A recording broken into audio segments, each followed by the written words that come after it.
Hello everyone, I'm Overhaul, and today we are doing a video on Soul Eater Volume 3. Now, the usual disclaimer at the beginning. I am not a kid-specific channel, although the topics that I discuss do seem a little more kid-friendly because, I know, it's drawn, but it's not. I will most likely discuss things that will either be too mature or curse or just theorize on things that will be more not safe for kids, to say the least. So with that on the mind, I would like to reiterate. If you're a child, I would advise you not to watch this. And with that out of the way, let's get into the video. So, Soul Eater Volume 3. Gotta be honest, out of the 4 volumes that I have of Soul Eater, this one is probably my least favorite.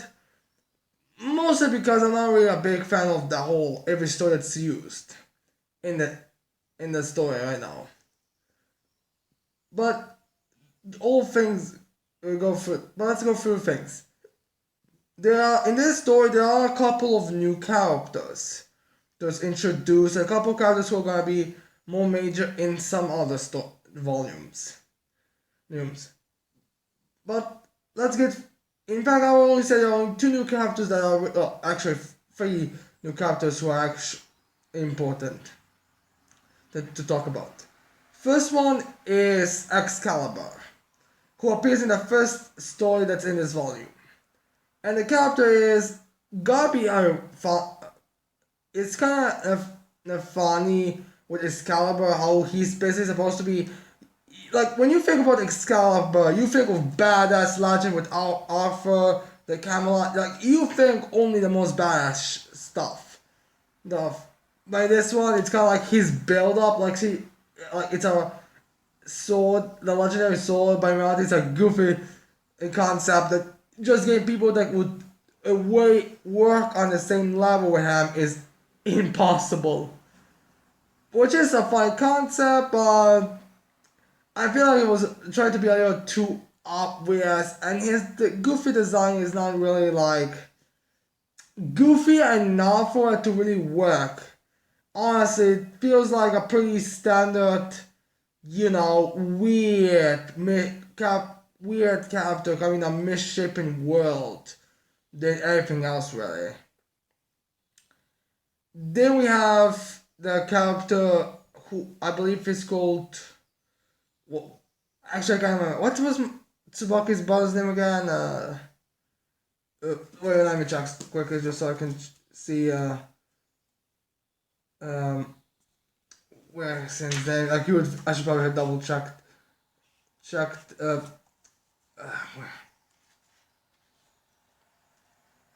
Uncanny Sword. Yeah, I think that's what his name is. The Uncanny Sword. Gotta be honest, you'd think I could remember that. So yeah, the Uncanny Sword, which, alright, he's an okay character, but honestly, I feel like he's a little too early of a character and that he should have been maybe a feature later on, like some other characters are.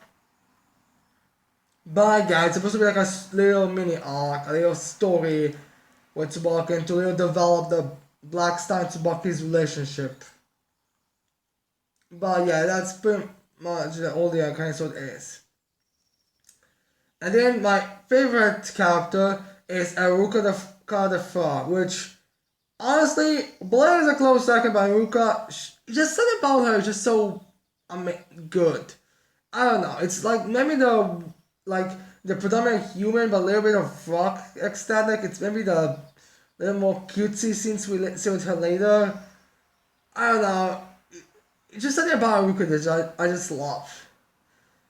We also get introduced to her partner, Mizuni, but there's not really much. I mean, Mizuni is honest to one move just like the background character, just so we can see how smart and sadistic Medusa is. With her predicting that Ruka and Mizuni and Ruka are going to attack her and the city, and using the whole advantage with the whole soul protection they have, which is have against her, which is pretty smart. Smart. So yeah.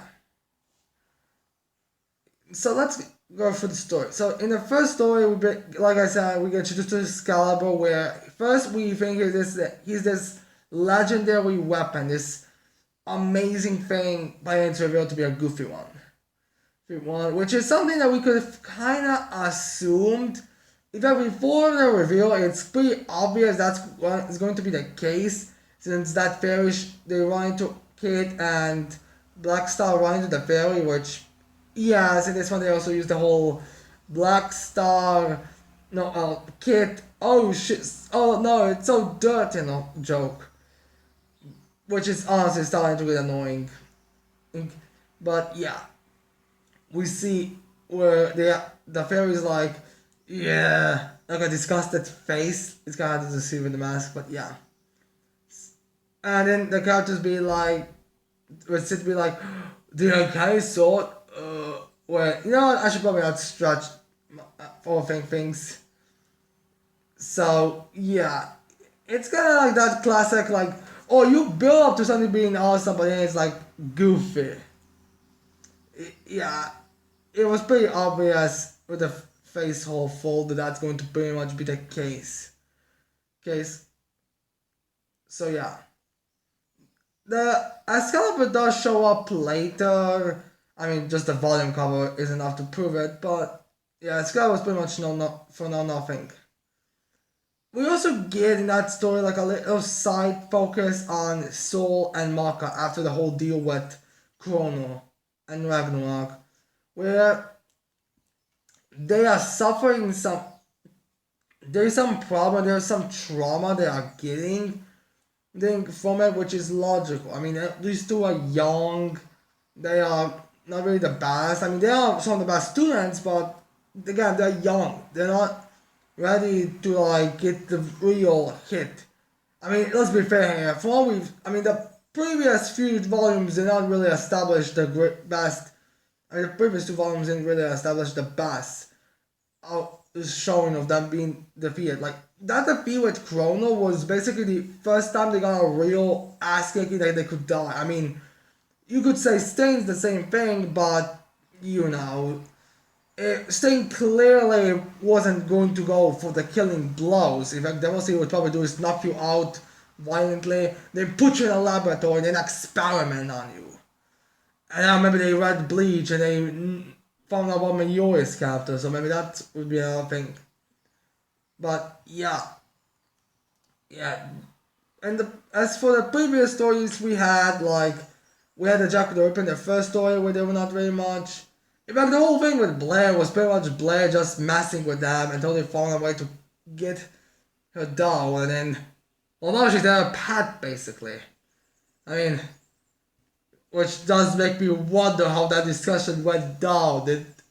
They're like, after they went home and she fell down a pumpkin, did she like jump down and transform into a cat and slept there, and then they just kind of got used to it, and Davsad basically got in contact with her, and yeah, let's not focus on that. Let's focus on the festivals when it comes. So the next two chapters are two-parter focusing on Tsubaki and the Uncanny Sword, which is her brother. And we also get some establishment about Black Star and why he's a little weirder amongst the people. And we find out about the Star Clan.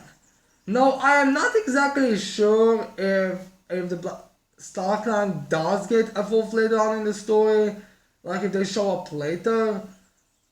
But right now, from what I'm told, they're mostly just this part, and the Black Star is a part of their clan. So yeah, nothing much happened, just to develop Tsubaki and to make her a little more characterization, which is nice to see as always. So yeah, and the ending also gives Black Star a little new what trouble he needs to get through when having to get a control of the Uncanny Sword. then in the final part where we get, I guess, more of a Medusa chapter for us to get the feel for the villains. Medusa being on a witch's banquet and then celebrating, you know that. Where she encounters Aruka, and Aruka is basically not really a fan of things how things are going right now. I mean, all she wants to do is go around, use her magic to do as much chaos as she can. But now she has to be careful because Shinigami put her on the list. Actually, I think she already is on the list. Just Shinigami sent Meisters to take them down. Medusa is infiltrating the Demon Valley that could, if she gets captured and interrogated, she could reveal things that could, hunt the witches just for. Now I'm confusing my mangas. The witches world and kill them. And hunt down and kill everyone. Which honestly I don't think they're gonna be. They should be doing that because if they eliminate all the witches now, then how are anyone's going to become able to become a weapon for Deathmeister for Shinigami? So yeah, which is nice, and it really shows her intelligence with her. Immediately kind of like joking around with Aruka. And I do wonder how much of a relationship they do have, since Medusa and Aruka are pretty familiar with each other. So yeah. We also get an explanation to like the whole soul protection thing and all that. So yeah. It's pretty nice, and we also get a little nice development, a slow development scene with Soul and Maka, with Maka what it basically facing fear. Like she is traumatized about that wound that Soul has. And she hopes not, and she's pretty gloomy about it. And we also get some weird mystery with Soul and the black blood he's been infused with.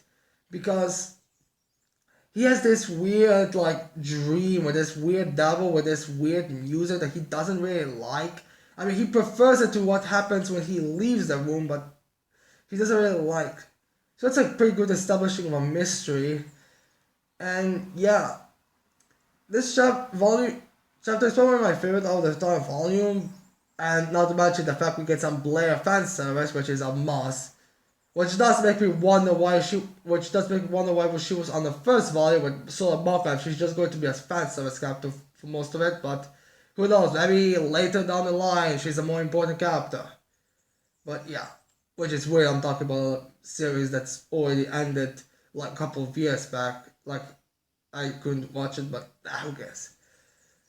Anyways, guys, I hope you like this video. I hope you're gonna leave a like and subscribe to my channel for more videos in the future. And hell, tell me in the comments below if there's any volume you would like me to review. Anyways, with that said, I cannot wait to see all people next time. Bye.